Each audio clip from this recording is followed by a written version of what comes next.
ఓం నమ శివాయ. మీరు ఈ వీడియోని చూస్తున్నారు అని అంటే మీ కష్టాలన్నీ కూడా తొలగిపోయి ఆ శుభగడియలు వచ్చాయని అనుకోవాలి. మరి ఎంతోమంది ఇది స్వయంగా తాము చేసిన తర్వాత చెప్పిన విషయాలు. ఈ శివదేవుని కథ, ఈ వ్రతము ఎవరైతే చేస్తారో వారికి అష్టైశ్వర్యాలు కలగడంతో పాటు ఆడవాళ్ళకి సౌభాగ్యం కూడా లభిస్తుంది. మరి మనం ఎక్కువగాను శ్రమపడి అందరి దేవుళ్ళకి పెట్టినట్టు 4-5 ప్రసాదాలు ఇంకా ఏవేవో పెద్ద పెద్ద పూజలు మంత్రాలు చేయనవసరం లేదు. కేవలము కొబ్బరికాయని కొట్టి ఆ స్వామికి కొబ్బరి ముక్కలు కోసి దాని మీద పంచదార వేసి అక్కడ నైవేద్యంగా అర్పిస్తే చాలు, ఇంకేమీ చేయనక్కర్లేదు. మీరు నైవేద్యం పెట్టినది మీరు తిన్న తర్వాత నలుగురికి పంచడమే. మరి ఈ శివదేవుని కథ ఎవ్వరైనా కూడా చేసుకోవచ్చు. 4 జాతుల వారు కూడాను ప్రతి సోమవారం చేసుకున్నా మంచిదే. లేదు అనంటే ఏదైనా ఒక 3 సోమవారాలు క్రమం తప్పకుండా చేసుకోవాలి. అలా చేసుకున్నట్లయితే సంవత్సరంలో ఒక్కసారి, అది కార్తీక మాసం అయితే ఇంకా మంచిది, వాళ్ళకి అష్టైశ్వర్యాలు కలుగుతాయి. మరి ప్రత్యేకించి కార్తీక మాసపు సోమవారాలైతే ఇంకా మంచిదని అందరూ చెప్తూ ఉంటారు. మరి ఏ మంత్రాలు చదవాలి, పూజా విధానం ఏ విధంగా ఉంటుంది, ఏ కథని మనం చెప్పుకోవాలి అనేది ఈ వీడియోలోనైతే ఉంటుంది. ఈ వీడియోను ఆన్ చేసుకొని కూడా మీరు పూజ అయితే చేసుకోవచ్చు. ముందుగా నవగ్రహ ధ్యాన శ్లోకాలు అయితే ఉంటాయి. ఆదిత్యాయ చ సోమాయ మంగళాయ బుధాయ చ గురు శుక్ర శనిభ్యశ్చ రాహవే కేతవే నమః అంటూ నవగ్రహ ధ్యానం చేసిన తర్వాత లింగాష్టకం చదవగలిగితే చదవండి. లేదు అనంటే మీరు యూట్యూబ్లోనైనా పెట్టుకోవచ్చు. అలాగే బిల్వాష్టకం 2 పూర్తి అయిన తర్వాత మనకి స్వామివారికి ఏ విధంగా పూజ చెయ్యాలి అనేది ఉంటుంది. అంటే ముందుగా విఘ్నేశ్వర శ్లోకము, శుక్లాంబరధరం విష్ణుం శశివర్ణం చతుర్భుజం ప్రసన్నవదనం ధ్యాయేత్ సర్వ విఘ్నోపశాంతయేత్.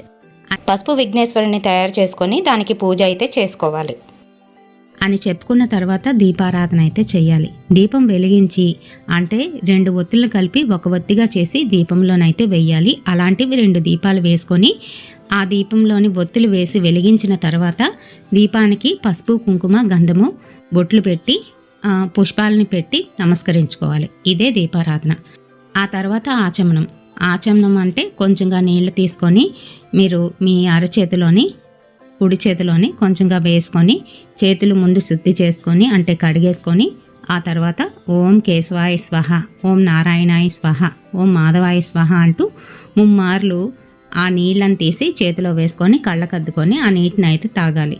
ఆ తర్వాత మళ్ళీ ఒకసారి చేతిలో నీళ్లు వేసుకొని చేతిని అయితే శుభ్రం చేసుకోండి. పక్కన ఒక కర్చీఫ్ లాంటిది పెట్టుకొని దానికైతే తుడిచేసుకోండి. ఆ తర్వాత ఓం గోవిందాయ నమః, ఓం త్రివిక్రమాయ నమః, ఓం విష్ణవే నమః, ఓం మధుసూదనాయ నమః, ఓం శ్రీధరాయ నమః, ఓం ఋషికేశాయ నమః, ఓం పద్మనాభాయ నమః, ఓం దామోదరాయ నమః, ఓం సంఘర్షణాయ నమః, ఓం వాసుదేవాయ నమః, ఓం వామనాయ నమః, ఓం ప్రద్యుమ్నాయ నమః, ఓం అనిరుద్రాయ నమః, ఓం పురుషోత్తమాయ నమః, ఓం నారసింహాయ నమః, ఓం అచ్యుతాయ నమః, ఓం అధోక్షజాయ నమః, ఓం జనార్దనాయ నమః, ఓం ఉపేంద్రాయ నమః, ఓం హరియే నమః, ఓం శ్రీకృష్ణాయ నమః అంటూ భూశుద్ధి. ముందుగా కొన్ని అక్షింతలు తీసి చేతిలోనైతే పట్టుకోండి. ఓం ఉత్తిష్టంతు భూత పిచాచః ఏతే భూమిభారకః ఏతేషం అవరోధేన బ్రహ్మకర్మ సమారభేత్ అని చెప్పుకుంటూ అక్షితుల వాసన చూసి వెనక్కి అయితే వేసుకోవాలి. తల మీద కాదు, వెనక్కి వేసుకోవాలి. ఆ తర్వాత ప్రాణాయామం.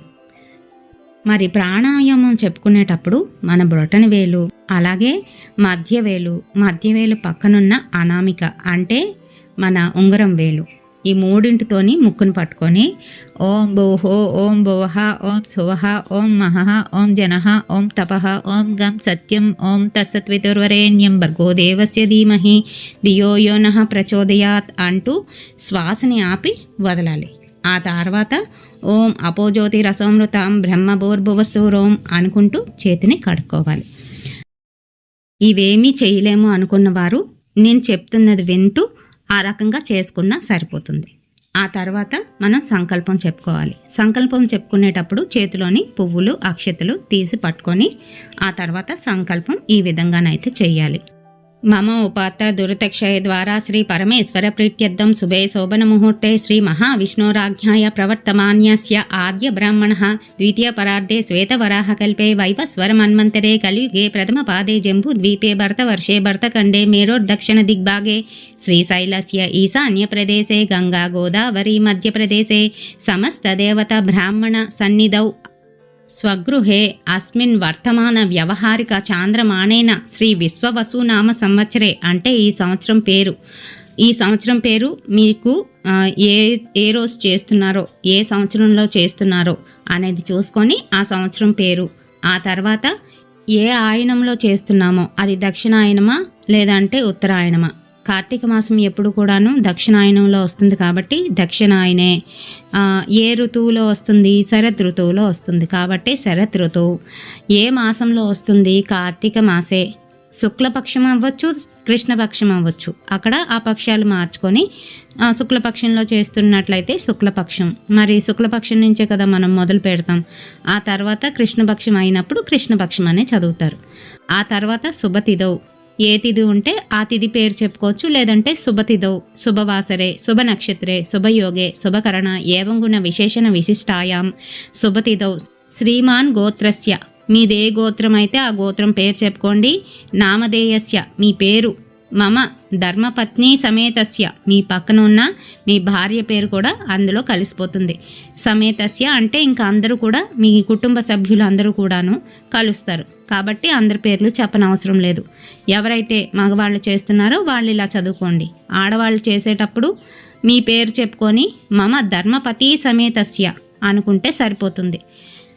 శ్రీ పరమేశ్వర ప్రీత్యర్థం శ్రీ మహాపరమేశ్వర ముదిశ్య ప్రీత్యర్థం సకుటుంబస్య క్షేమస్థైర్య విజయ అభయ ఆయురారోగ్య ఐశ్వర్య అభివృద్ధి ధర్మార్థ కామ మోక్ష చతుర్విధ ఫల పురుషార్థ సిద్ధ్యర్థం సర్వారీష్ట పరిహారార్థం సర్వాభీష్ట సిద్ధ్యర్థం జన్మ కర్మ నివారణార్థం ఇష్టకామ్యార్థ ఫల సిద్ధ్యర్థం శ్రీ మహాపరమేశ్వర పూజాం కరిష్యే తదంగ కలసారాధనం కరిష్యే అంటూ చిన్న రాగి చెంబులో కానీ ఇత్తడి చెంబులో కానీ లేదా అనంటే కనీసం చిన్న మట్టి కుండలోనైనా నీళ్లు పోసి చక్కగాను దానికి పసుపు రాసి బొట్టు పెట్టండి. అక్కడ స్వామివారు అమ్మవారి పటానికి ఎదురుగుంటా పెట్టుకొని కిందన బియ్యం పోసి దాని మీద అయితే పెట్టండి. ఈ పూజకి గంధం అనేది ముఖ్యం. గంధము ఇంకా అలాగే నేను ముందుగా చెప్పినట్టుగా స్వామివారికి కొబ్బరికాయ చూపించి అది నైవేద్యంగా కొట్టి కొబ్బరి నీళ్ళు కొబ్బరికాయని చక్కగాను చిన్న చిన్న ముక్కలుగా తరిగేసి దాని మీద పంచదార వేసి అదే ప్రసాదంగా స్వామివారికి అయితే నివేదించాలి. మరి కలశానికి ఈ పువ్వులు అక్షతలు గంధము అన్నీ కూడా వేసిన తర్వాత కలశానికి ఈ రకంగా ప్రార్థించుకోవాలి. కలశస్య ముఖే విష్ణు కంఠే రుద్ర సమశ్రిత మూలే తత్ర స్థితో బ్రహ్మ మధ్యే మాతృగణాస్మృత సుక్షోప్తో సాగర సర్వే సప్తద్వీప యవసుందర ఋగ్వేదో యజుర్వేదో సామవేదో అధర్వణ యంగశ్చ సహిత సర్వే కలశాంబు సమాశ్రిత అనుకుంటూ నీటిలోని శివనామోచ్చరణ చేస్తూ తన మీద ఇంకా అలాగే పూజా ద్రవ్యాల మీద సంప్రోక్షణ అయితే చేసుకోవాలి. అలాగే స్వామివారి పైన కూడాను ఉదకాన్ని అదే నీటిని చల్లకరించి స్వామివారికి ప్రార్థించుకోవాలి. ఆ తర్వాత సదాశివ ప్రార్థన అయితే ఉంటుంది. శాంతాం పద్మాసనస్తాం శశిధరమకుటాం పంచవక్రాం త్రినేత్రాం శూలాం వజ్రాంచ ఖడ్గాం పరశుమభయదాం దక్షభాగేన హస్తాం నాగాం పాసాంచ ఘంటాం ప్రళయహృతవాహాం పాసాంకుశాం వామభాగే నానాలంకారయుక్త స్ఫటిక నిభమణి నిభాం పార్వతీసాం నమామి. ఆరాధన చేసి అనంతరం అష్టోత్తర శతనామావళి చేసుకోవాలి. ఈ అష్టోత్తర శతనామావళికి మీ దగ్గర పువ్వులు ఉంటే పువ్వులు కానీ పసుపు కుంకుమ కానీ అక్షతలు కానీ ఒక చిన్న ప్లేట్ పెట్టుకొని మీ ముందున ఆ ప్లేట్లోని ఒక్కొక్క నామాన్ని జపిస్తూ వేస్తూ ఆఖరణ స్వామివారి దగ్గర అయితే పెట్టుకోండి. లేదు పువ్వులు ఉన్నాయి 108 పువ్వులు ఉన్నాయి చక్కగాను అని అంటే స్వామివారి పాదాల మీద పడేటట్టు వేసుకోవాలి. ఇప్పుడైతే మనం ఒక్కొక్కటిగా నామాన్ని చూద్దాము. ఓం శివాయ నమః, ఓం శాంభవే నమః, ఓం శశిరేఖాయ నమః, ఓం మహేశ్వరాయ నమః, ఓం పినాకినే నమః, ఓం వాసుదేవాయ నమః, ఓం విరూపాక్షాయ నమః, ఓం నీలలోహితాయ నమః, ఓం శూలపాణయే నమః, ఓం విష్ణువల్లభాయ నమః, ఓం అంబికానాదాయ నమః, ఓం భక్తవత్సలాయ నమః, ఓం సర్వాయ నమః, ఓం సితికంఠాయ నమః, ఓం ఉగ్రాయ నమః, ఓం కామార్యే నమః, ఓం గంగాధరాయ నమః, ఓం కాలకాలాయ నమః, ఓం భీమాయ నమః, ఓం మృగాపాణయే నమః, ఓం కైలాసవాసీనే నమః, ఓం కఠోరాయ నమః, ఓం వృషాంఖాయ నమః, ఓం భస్మధూళిత విగ్రహాయ నమః, ఓం సర్వమయాయ నమః, ఓం అశ్వినిరాయ నమః, ఓం పరమాత్మవే నమః, ఓం హవిసే నమః, ఓం సోమాయ నమః,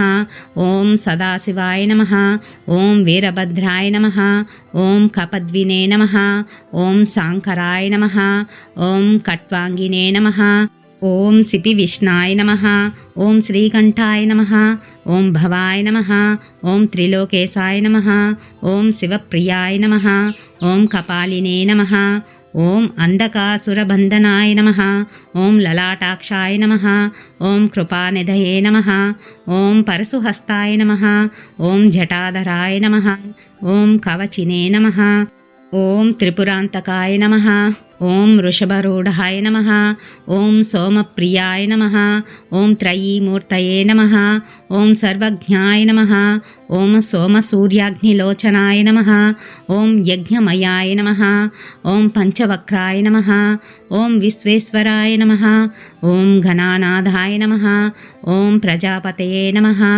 ఓం దూర్దర్శాయ నమః, ఓం గిరీశాయ నమః, ఓం భుజంగభూషణాయ నమః, ఓం గిరిధన్వినే నమః, ఓం కృతివాసనే నమః, ఓం భగవతే నమః, ఓం మృత్యుంజయాయ నమః, ఓం నందివాహనాయ నమః, ఓం జగద్వ్యాపినే నమః, ఓం వ్యోమకేశాయ నమః, ఓం చారువిక్రమాయ నమః, ఓం భూతాపతయే నమః, ఓం అహిర్బుద్ధ్యాయ నమః, ఓం అష్టమూర్తయే నమః, ఓం సాత్వికాయ నమః, ఓం శాశ్వతాయ నమః, ఓం అజాయ నమః, ఓం నృణాయ నమః, ఓం దేవాయ నమః, ఓం అవ్యాయాయ నమః, ఓం పూషదంతాబ్దిదే నమః, ఓం దక్షద్వారహరాయ నమః, ఓం భగనేత్రవిదే నమః, ఓం సహస్రాక్షాయ నమః, ఓం అపవర్గప్రదాయ నమః, ఓం తారకాయ నమః, ఓం హిరణ్యరేతసే నమః, ఓం అనగాయ నమః, ఓం భార్గాయ నమః, ఓం గిరిప్రియాయ నమః, ఓం పురారాతయే నమః, ఓం ప్రమదాదీపాయ నమః, ఓం సూక్ష్మతనవే నమః, ఓం జగద్గురవే నమః, ఓం మహాసేనాజనకాయ నమః, ఓం రుద్రాయ నమః, ఓం స్థానవే నమః, ఓం దిగంబరాయ నమః, ఓం అనేకాత్మనే నమః, ఓం శుద్ధ విగ్రహాయ నమః, ఓం మహారూపాయ నమః, ఓం ఖండపరసవే నమః, ఓం పాసవిమోచకాయ నమః, ఓం పశుపతయే నమః, ఓం మహాదేవాయ నమః, ఓం హరయే నమః, ఓం అవ్యగ్రాయ నమః, ఓం హరాయ నమః, ఓం సహస్రపాదయే నమః, ఓం అనంతాయ నమః, ఓం పరమేశ్వరాయ నమః అని చెప్పుకున్న తర్వాత మనం ఇప్పుడు భవాయ భవనాశాయ మహాదేవాయ ధీమహి ఉగ్రాయ ఉగ్రనాశాయ సర్వాయ శశిమౌళినే అనిన తర్వాత శ్రీ శివ అష్టోత్తర శతనామావళి పూజాం సమర్పయామి అంటూ ఇప్పటి వరకు మీరు చేసిన ఆ పూజ అక్షతలో లేదంటే పసుపు కుంకుమ లేదంటే పువ్వులు వేస్తే పర్వాలేదు, లేదంటే ఇవి తీసుకువెళ్ళి అక్కడ దగ్గర పెట్టేసి నైవేద్యాన్ని సమర్పించినట్లు ఒక పువ్వు లేదంటే తమలపాకు తీసుకొని నీళ్లలోని కొంచెంగా ముంచి ఆ నీళ్లతోని నైవేద్యాన్ని సమర్పిస్తున్నట్టు స్వామివారికి ఓం ప్రాణాయ స్వాహ, ఓం అపానాయ స్వాహ, ఓం వ్యానాయ స్వాహ, ఓం ఉదానాయ స్వాహ, ఓం సమానాయ స్వాహ అని చెప్పి పూలతో నీటిని చిలకరిస్తూ మధ్యే మధ్యే పానీయం సమర్పయామి అనుకొని ఆ తదుపరి నిలబడి ప్రదర్శన నమస్కారాలు అయితే చేసుకోవాలి. యాని కాని చ పాపాని జన్మాంతరకృతాని చ తాని తాని ప్రదర్శయంతి ప్రదర్శన పదే పదే పాపోహం పాపకర్మాహం పాపాత్మా పాపసంభవః త్రాహి మాం కృపయా దేవ శరణాగతవత్సల అన్యదా శరణం నాస్తి త్వమేవ శరణం మమ తస్మాత్ కారుణ్యభావేన రక్ష రక్ష మహేశ్వరః అనుకుంటూ మనం చుట్టూ 3 సార్లు తిరిగిన తర్వాత ఇప్పుడు శ్రద్ధగాను చేతులు అక్షితలు పట్టుకొని కథను చెప్తాను. కథనైతే వినండి. పూర్వము నైమసారణ్యమున సౌనకాది మునులు నిత్య తపోదీక్షలతోని యజ్ఞయాగాది క్రతువులతోని పురాణాది ప్రవచనములతోని మహర్షుల వేద మంత్రోచ్చారణలతోనూ శోభాయమానంగా విరాజిల్లుతూ ఉండేది. ఆ సమయమందు పురాణ గాథలను చెప్పుట ఆరుదేరిన వాడైన సకల శాస్త్ర పారంగుడుడైన మునిశ్రేష్ఠుడైన సూత మహర్షి ఒకనాడక్కడకు వేంచేశాడు. ఆయన చూడగానే సౌనకాది మునులందరూ లేచి నిలబడి నమస్కరించి ఆ మహర్షి చుట్టూ చేరి, ఓ మునిశ్రేష్ఠ, సూత మహర్షి, చాలా కాలమునకు మీరిట్టులకు వేంచేసి ఉన్నారు. మీ ద్వారా కొన్ని ధర్మ సందేహాలు తీర్చుకోవాలని ఎప్పటినుంచో మాకు కోరిక కలదు. వాటిని రూపుమాపి మా జన్మకు ధన్యతను ప్రసాదించండి స్వామి అని కోరుకున్నారు. ఓ సౌనకాది మునులారా, మీకు శుభము కలుగుగాక. మీ సందేహములను తప్పక నెరవేర్చదను. అడగండి. ఉచిత రీతిని వాటిని సమాధానములు చెప్పి మీ సందేహములను నివృత్తి చేసదను అని సూత మహర్షి వారి అభ్యర్థనలను అంగీకరించాడు. స్వామి, మీ విశ్వంలోని సమస్త చరాచర జీవురాశులందు మానవ జన్మ ఉత్కృష్టమైనది అంటారే, అటువంటి అంత గొప్ప మానవ జన్మనెత్తి మానవులు పెక్కుమంది పలు కష్టములను అనుభవించుచున్నారు, దరిద్ర బాధలు అనుభవించుచున్నారు, పలు బాధలకు లోనవుచున్నారు కదా. వారెంతటి తమ తమ పూర్వజన్మ సుకృత ఫలములు అనుభవించుచున్నాను. వారి బాధలు పోయే మార్గం ఏదైనా లేదా? వారందరూ తృప్తిగా తమ జీవితమును గడప భాగ్యమేది లేదా? దీనికి ఏదైనా తరుణోపాయం ఉంటే చెప్పండి స్వామి అని ప్రార్థించారట. అప్పుడు మునులారా, కలత చెందకండి. మానవులందరికీ తమ తమ పూర్వజన్మ పాప ఫలితంగా సంభవించు పలు బాధలను పోగొట్టుకొనుటకు మన శాస్త్రములందు కొన్ని మార్గములు నిర్దేశించబడ్డాయి. అందులో శివదేవుని కథ అత్యంత శ్రేష్టమైనది. సోమవారము శివునికి అత్యంత ప్రీతికరమైన రోజు. ఏకాదశి కలిగిన సోమవారము మిక్కిలి ప్రశస్తమైనది. సకల జనులకు సకల ఐశ్వర్యములను ప్రసాదించి సుఖవంతులను చేయు దివ్యమైన వ్రతమది. అదియే శివదేవుని వ్రతము. దాని విధి విధానమును వ్రత కథను చెబుతాను, శ్రద్ధగా వినండి అంటూ సూత మహర్షి చెప్పసాగాడు. పూర్వకాలంలోని ఆంధ్రప్రదేశాన గౌతమీ తీరములోని ఒక కుగ్రామంలో ఒక నిరుపేద బ్రాహ్మణుడు నివసించేవాడు. అతని పేరు శివయ్య. అతని భార్య పేరు రాజేశ్వరి. వాళ్ళు కడు నిరుపేదలు. చాలా కాలానికి ఆ దంపతులకు ఒక కొడుకు కూతురు జన్మించారు. ఆ దంపతులు వారిని అల్లారముద్దుగా పెంచుకుంటున్నారు. కానీ దారిద్ర్యం వల్ల ఆ బిడ్డల్ని సరిగ్గా సాకలేకపోతున్నామే అనే ఆ దంపతులకి నిరంతరము బాధ అనేది ఉండేది. రాను రాను ఆ బిడ్డలు పెరిగి పెద్దవాళ్ళు అవుతున్నారు. వారి ఆలనా పాలన ముద్దుమురుపాలు తీర్చుకొని స్తోమత రాను రాను దుర్భరమై పోసాగింది. ఒకనాడు ఆ దంపతులు తమ దుస్థితిని గురించి బాధపడుతూ ఉండగా శివయ్య భార్యతోని, ఈ దారిద్రావస్థ భరించలేకున్నాము. నేను తిరుపతికి వెళ్ళి స్వామి దర్శనము చేసుకొని అక్కడే ఏదైనా వ్యాపకంతోనే శ్రమపడి డబ్బులు సంపాదించుకు వస్తానన్నాడు. అందుకు భార్య రాజేశ్వరి కూడా అంగీకరించినది. బిడ్డలను జాగ్రత్తగా చూసుకుండమని భార్యకు చెప్పి శివయ్య తిరుపతికి కాలినడకన బయలుదేరాడు. వెళ్ళగా వానికి మార్గ మధ్యమందు ఒక ముసలి బ్రాహ్మణుడు తారసపడ్డాడు. ఎక్కడికి వెళ్తున్నావు నాయనా అని శివయ్యను ప్రశ్నించాడు. శివయ్య తన దుస్థితిని వివరించి డబ్బు సంపాదనకు తిరుపతికి వెళ్తున్నానని చెప్పాడు. అతని మాటలు విన్న వృద్ధుడు, ఓయి వెర్రివాడ, నీవు తిరుపతికి వెళ్ళినంత మాత్రాన, స్వామి దర్శనము చేసుకున్నంత మాత్రాన డబ్బు సంపాదించగలవా? నీ దారిద్ర్యం పోయి నీకు సకల ఐశ్వర్యములు కలిగి నువ్వు నీ భార్య బిడ్డలు సుఖపడేలా చేయగల వ్రతం ఒకటి ఉన్నది. అది చెబుతాను, శ్రద్ధగా విను. భక్తితోని ఆ వ్రతం ఆచరించి తరించు అన్నాడు. అయ్యా, మీరు నా పాలిట దేవుడిలా తారసపడ్డారు. అది చేయవలసిన విధానమేమిటో చెప్పి నన్ను కృతజ్ఞుణ్ణి చేయవలసిందని వేడుకొనగా వాళ్ళిద్దరూ ఒక చెట్టు నీడకు చేరి కూర్చున్నారు. శివయ్యతోని ఆ వృద్ధుడు ఈ విధంగా చెప్పసాగాడు.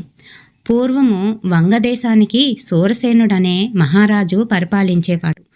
అతనికి సుగుణవతి సౌందర్యవతి యగు కుమార్తె ఉండేది. ఆమె పేరు సీమంతిని. ఆమెకు పసితనం నుండి శివదేవుడంటే అపారమైన ప్రీతి, భక్తితో నిరంతరము పూజలు పునస్కారములు చేస్తూ ఉండేది. యజ్ఞవాల్మీకి ముని సతీ మైత్రేయి ఈ సంగతి తెలుసుకొని ఆ రాకుమార్తె వద్దకు వెళ్ళి సోమవార వ్రత మహత్యాన్ని, ఆ వ్రత విధానాన్ని తెలియజెప్పింది. ఆనాటి నుండి రాకుమార్తె శ్రీమంతినీదేవి సోమవార వ్రతాన్ని భక్తి శ్రద్ధలతోనే చేస్తూ ఉండేది.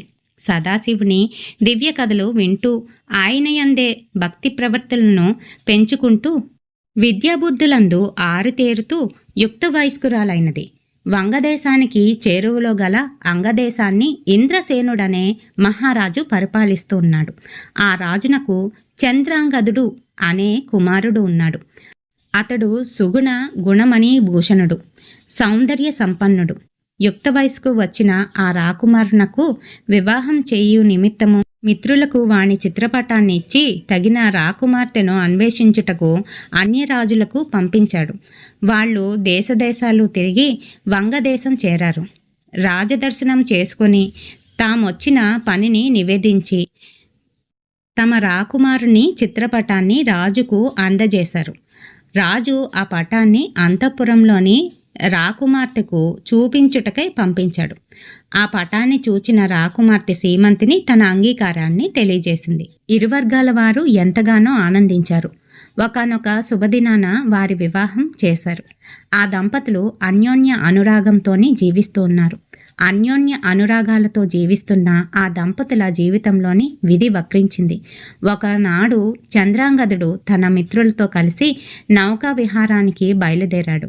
కొంత దూరం పోయేసరికి ప్రకృతి తన ప్రళయ రూపాన్ని చూపించింది. తీవ్రమైన పెనుగాలులతోనూ సుడిగుండాలతోనూ సముద్ర కెరటాలు ఉవ్వెత్తున లేస్తూ సముద్ర జలాన్ని అతలాకుతలం చేయసాగాయి. ఆ సముద్ర పెను తుఫానులోని చంద్రాంగదుడి నౌక చిక్కుకుపోయి అతలాకుతలమై మునిగిపోయింది. ఆ నౌకలోని వారందరూ నీటిలోని మునిగిపోయి ఆర్తనాదాలు చేస్తూ ఆసువులు బాసారు. చంద్రాంగదుడు మాత్రము తనకు దొరికిన ఒక కొయ్య ముక్కను పట్టుకొని ప్రాణరక్షణకయ్యి పలు పలు విధాల ప్రయత్నిస్తున్నాడు. ఇంతలోని అతనికి కొంత దూరంలోని మనిషి తలతోనూ పాము శరీరముతోనూ ఉన్న నాగకన్య కనిపించింది. ఆమె ముఖము అద్భుత సౌందర్యంతో విలసిల్లుతూ వర్ణింపనలవి కాని అందంతో వెలిగిపోవుచున్నది. చంద్రాంగదుడికి ఆమె మొహం అత్యంత ఆకర్షణీయంగానూ శరీరం మాత్రము మిక్కిలి భయంకరంగానూ తోచింది. ఏమీ చేయుటకు తోచక అట్లే చూస్తూ ఉండిపోయాడు. ఆ నాగకన్య చంద్రాంగదుడిని తన తోకతో చుట్టి పట్టుకొని తన నాగలోకానికి తీసుకువెళ్ళింది. తన ప్రభువైన తక్షకుడి ముందు నిలబెట్టింది. అంతటా తక్షకుడు, నాగకుమారి, ఎవరి రాకుమారుడు? ఎందుకు నా ముందు నిలబెట్టావు? నీవేమైనా ఇతన్ని ప్రేమించావా అని ప్రశ్నించాడు. తన దివ్య దృష్టితోని చంద్రాంగదుడి వృత్తాంతము పూర్తిగా తెలుసుకున్నాడు. అంతటా నాగకన్యకితోని, ఓ నాగసుందరి, ఇతడు సామాన్యుడు కాదు, మహాపతివ్రతయగు సీమంతిని యొక్క భర్త. ఆ మహాపతివ్రత యొక్క పాతివ్రత్య మహిమ వలన ఇతడింకను చావక మిగిలి ఉన్నాడు. ఆమె నుండి మనకు ముప్పు రాకముందే నీవితన్ని సజీవంగా తీసుకువెళ్ళి భూలోకంలో విడిచిపెట్టి రమ్ము. ఆమె సోమవార వ్రత నిరతురాలు, శివభక్తురాలు, పతివ్రత అయినందువలన మనకు చిక్కియు ప్రాణాలతోనున్నాడు. కావున శీఘ్రమే ఇతన్ని భూలోకంలో విడిచిపెట్టిరా అని నాగకన్యకు ఆజ్ఞాపించాడు. వీరి మాటలు వింటున్న చంద్రాంగదుడు ఏమీ పాలుపోక బిత్తరపోయి చూస్తూ ఉన్నాడు. వానిని చేరి, రాకుమార, కలవరపడకు. నీ భార్య భక్తి వలన నీవు ప్రాణాలతోనే బ్రతికి మాకు చిక్కావు. నీవు చనిపోయావనుకుంటున్నా నీ భార్య నమ్మలేక నువ్వు వస్తావని నిరీక్షిస్తూ ఉన్నది. నిన్ను నీ రాజ్యానికి చేరువలోని భూమిపై విడిచిపెడతారు. వెంటనే బయలుదేరు అని అతనికి అమూల్యమైన కానుకలిచ్చి సాగనంపాడు తక్షకుడు.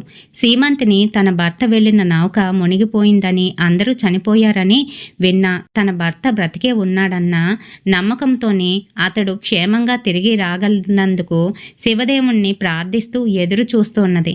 ఎంతకు తన భర్త జాడ తెలియక, హే దేవి జగజ్జనని పార్వతీదేవి, మిమ్మల్ని నిరంతరము పూజించినందులకు ఇదియేనా మీ కరుణ? నా భర్త ఎక్కడున్నా ఎలా ఉన్నా సత్వరమే ఇక్కడకు చేర్చి నన్ను నా మాంగళ్యాన్ని కాపాడవలసిందని అహోరాత్రులు అన్నాహారాలు ముట్టకుండా శివదేవుణ్ణి ఆరాధన చేస్తూ ఉన్నది. ఒకనాటి రాత్రి పార్వతీదేవి కలలో సాక్షాత్కరించి, సీమంతని కలవరపడకు, నీ భర్త సజీవుడై ఉన్నాడు, అతి త్వరలోనే నీ చెంతకు రానున్నాడు అని చెప్పి అంతర్ధానమైంది. కలలో అందున ప్రాతకాలపు స్వప్నంలోని దేవి సాక్షాత్కరించి పలికిన పలుకులు వృధా కావని ధైర్యం తెచ్చుకొని భర్త కొరకు ఎదురుతెన్నులు చూస్తున్నది.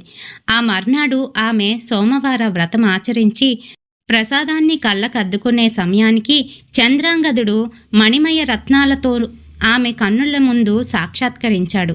దేవి, నీ వ్రత మహత్యము వల్లనే బ్రతికి బయటపడ్డాను.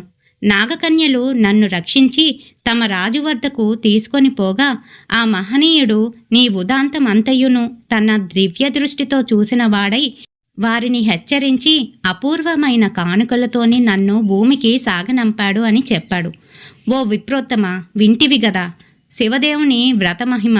నీవు నీ గ్రామమునకు వెళ్ళి నీవు నీ భార్య సోమవార వ్రతము శివదేవుని ఆరాధన చేసి ఈ ఈతి బాధలు తప్పించుకొని సుఖశాంతులతోని సిరి సంపదలతోనూ వర్ధిల్లమన్నాడు. అయ్యా, ఆ వ్రత విధానమేమిటో చెప్పి నన్ను కృతజ్ఞుణ్ణి చెయ్యండి అని వేడుకొన్నాడు శివయ్య.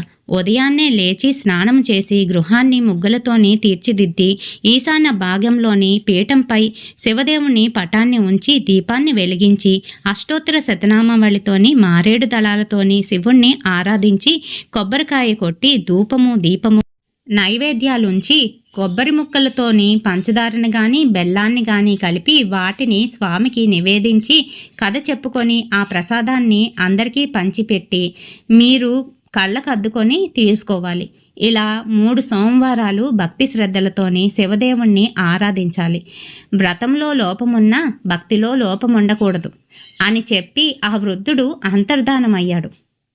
తనను ఉద్ధరించడానికే భగవంతుడు వృద్ధ బ్రాహ్మణ రూపంలోని వచ్చి వ్రతాన్ని సూచించాడని శివయ్య సంబరపడుతూ ఇంటికి చేరుకున్నాడు. భార్యతోని జరిగిన సంగతి యావత్తూ తెలియజెప్పాడు.